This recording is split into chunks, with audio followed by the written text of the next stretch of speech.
My dear students, welcome back to our channel. In this video, I will be explaining the BBA semester subject Organizational Behavior as prescribed by Osmania University and other universities of Telangana. We will go through the important questions and answers one by one. Let's begin with a quick revision. Unit 1 First important short question is: define organizational behavior. Answer: organizational behavior, OB, is the study of how people behave at work. It helps us understand how employees think, feel, and act in an organization. OB focuses on topics like teamwork, leadership, communication, motivation, and job satisfaction. By studying OB, managers can solve problems, improve performance, and create a better work environment. Example: imagine a company where employees are not working well together. The manager uses OB techniques to understand their behavior and finds out that there's a lack of communication. So, the manager arranges team meetings and activities. Slowly, the teamwork improves, and so does the performance. Easy way to remember. Think of OB as people science at work.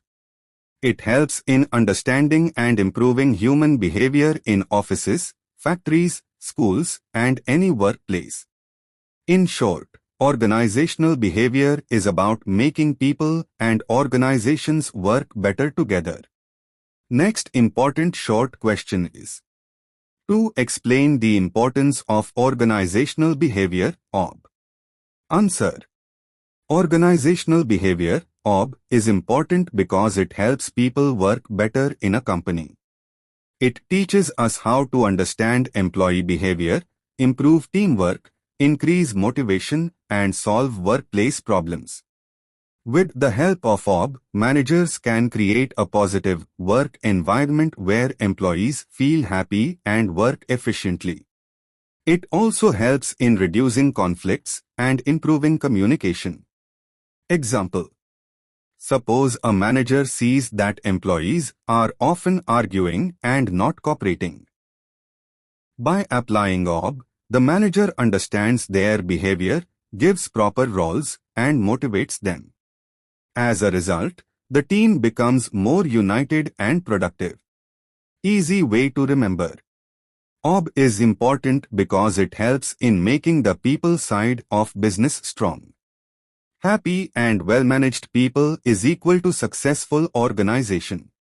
So, the importance of OB is in understanding, managing, and improving employee behavior to achieve better results for the company. Next important short question is: 3 concept of learning, organizational behavior. Learning means gaining new knowledge, skills, or behavior through experience, study, or practice. In organizational behavior, learning helps employees improve their performance and adapt to changes. It is not just about reading books, it's about changing behavior based on experience. Example: Ravi joined a company and didn't know how to make sales calls. After watching his senior and practicing daily, he improved. This is learning his behavior, skill changed through experience. There are 4 main ways people learn at work. 1. Classical conditioning, learning by association. Example: hearing boss's footsteps and getting alert. 2. Operant conditioning, learning through rewards and punishments. 3. Cognitive learning, learning by thinking and solving problems. 4. Social learning, learning by watching others. Easy tip to remember: COCS, classical, operant, cognitive, social. Learning in organizations helps employees grow, perform better, and handle challenges smartly. Next important short question is: 4. Write short notes on values and attitudes. Values are our deep beliefs about what is right or wrong, good or bad. They guide our behavior in life and work. Values are formed early in life from family, culture, religion, and society. Example: if honesty is your value, you will not lie at work even if it is easy to do so. Common workplace values: honesty, teamwork, respect, punctuality. Attitudes are our feelings or opinions about people, things, or situations. They are shaped by values and can affect how we behave at work. Example: if you have a positive attitude towards your boss, you will be happy to follow instructions. If you dislike your job, negative attitude, your performance may suffer. Difference: values are permanent and stable. Attitudes can change with time or experience. Easy trick to remember. V is equal to very deep beliefs. A is equal to action-related opinions.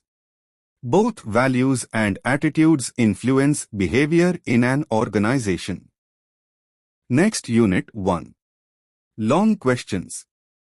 First important long question is: explain the factors influencing organizational behavior. Organizational behavior, OB, means the study of how people behave in an organization, like a company or office. Many factors influence how employees think, feel, and act at work. These factors are divided into three main types. 1. Individual factors. These are personal things related to the employee. Personality: every person is different. Some are friendly, some are shy. For example, Ramesh is confident and takes leadership, while Suresh is quiet and prefers solo work. Attitudes: if an employee likes their job, they work happily. If not, they may come late or be lazy. Values: a person who believes in honesty will not lie to customers, even under pressure. 2. Group factors. These come from the team or group the person works with. Teamwork: good teamwork makes people motivated and productive. Leadership: a good boss like Rahul, who supports his team, improves performance. A rude boss may create stress. Communication: clear communication avoids confusion. If workers don't understand instructions, mistakes happen. 3. Organizational factors. These are related to the company itself. Company culture: if the company supports learning and respects employees, they feel happy and work better. Work environment: a clean, safe, and positive office boosts morale. Rules and policies: fair rules build trust. Unfair rules cause frustration. Example to understand. Imagine Meena works in an office. She is hard-working, individual factor. Her team supports her, group factor. And the company gives training and rewards, organizational factor.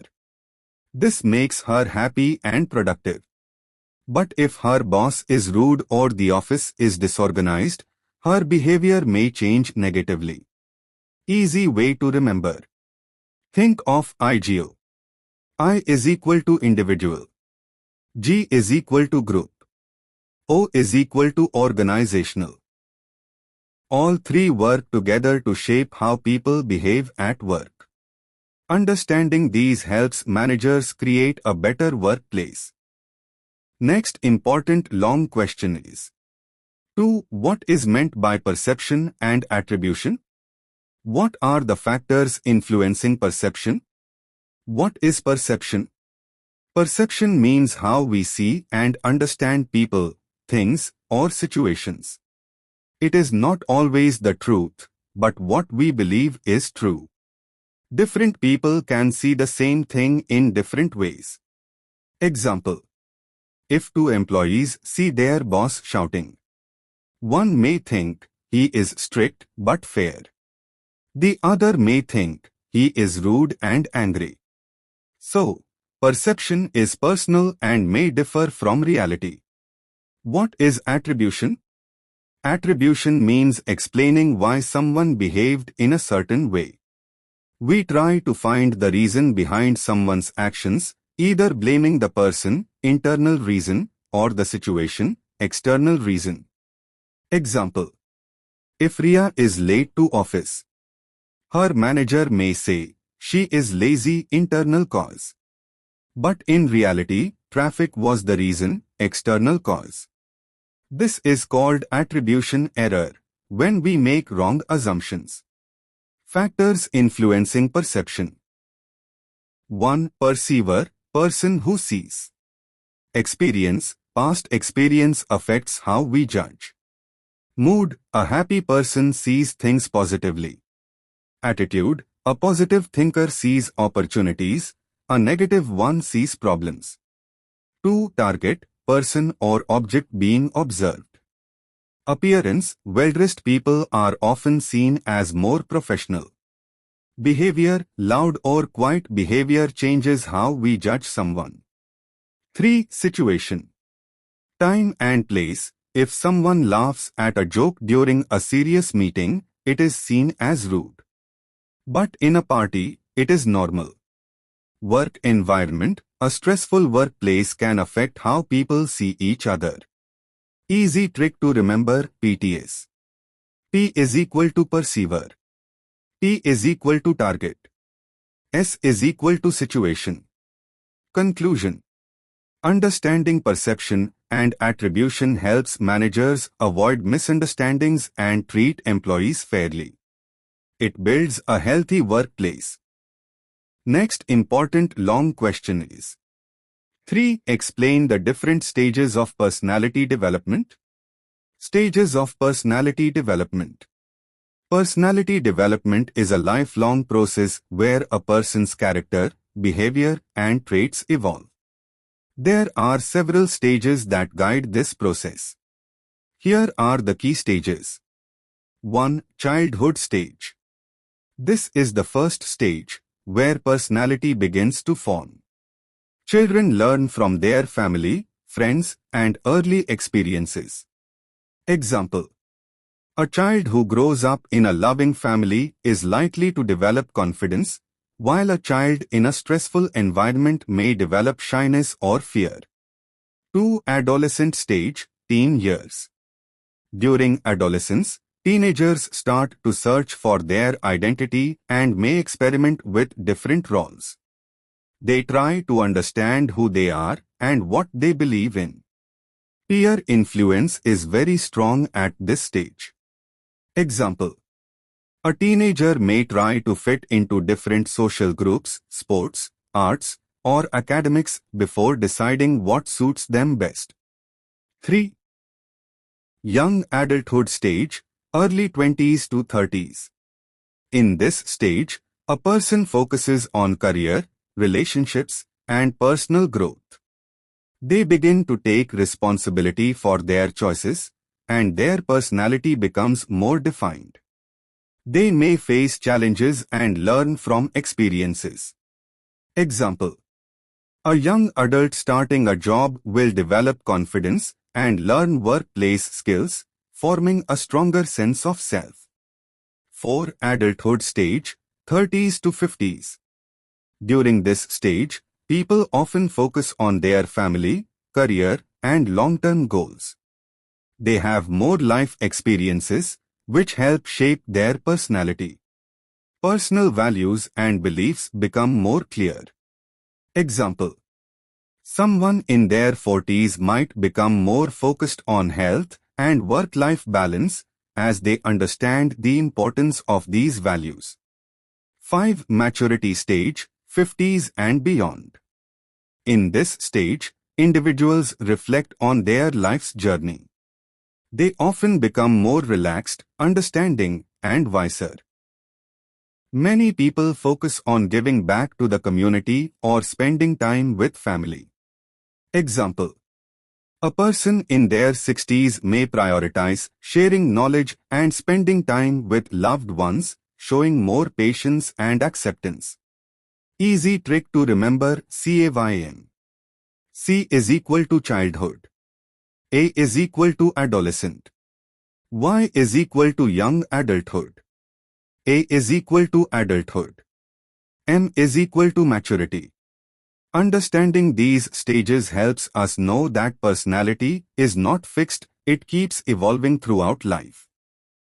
Next important long question is 4. What is meant by the term personality? What are the determinants of personality? Discuss. What is personality? Personality is the combination of thoughts, feelings, and behaviors that make each person unique.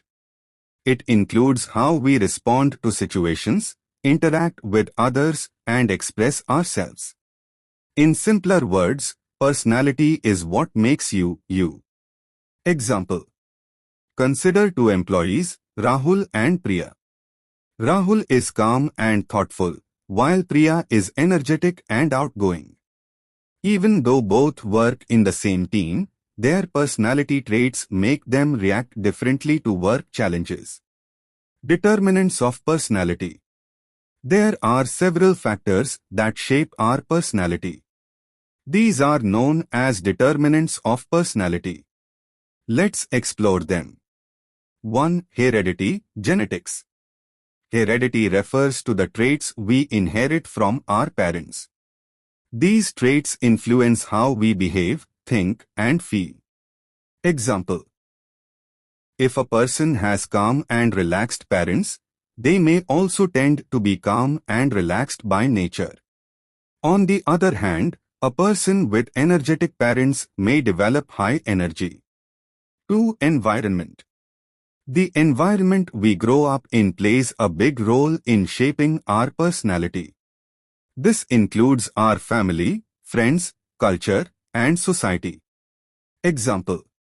A person growing up in a supportive and positive environment may develop confidence and good communication skills, while someone raised in a strict, critical environment may become more reserved or anxious. 3. Life experiences. The experiences we face in life, both good and bad, shape our personality. These include education, work experiences, challenges, and success. Example. A person who faces and overcomes challenges like bullying may become stronger and more resilient. Similarly, someone who experiences success early on may develop confidence. 4. Culture. Culture, including the traditions and values of the society we live in, influences personality traits. It shapes how we behave, communicate, and interact with others. Example. In some cultures, people may be more reserved and respectful, while in others, they may be more expressive and open. 5. Social influences. The people we interact with, such as family, friends, and colleagues, affect our personality. Peer pressure, social norms, and expectations can influence our behavior. Example. A person working in a highly competitive environment may develop traits like ambition, while someone in a supportive team may develop teamwork skills. Easy trick to remember HELCs. H is equal to heredity. E is equal to environment. L is equal to life experiences. C is equal to culture. S is equal to social influences. Understanding personality and its determinants helps managers recognize different personalities in the workplace, improving team dynamics and communication.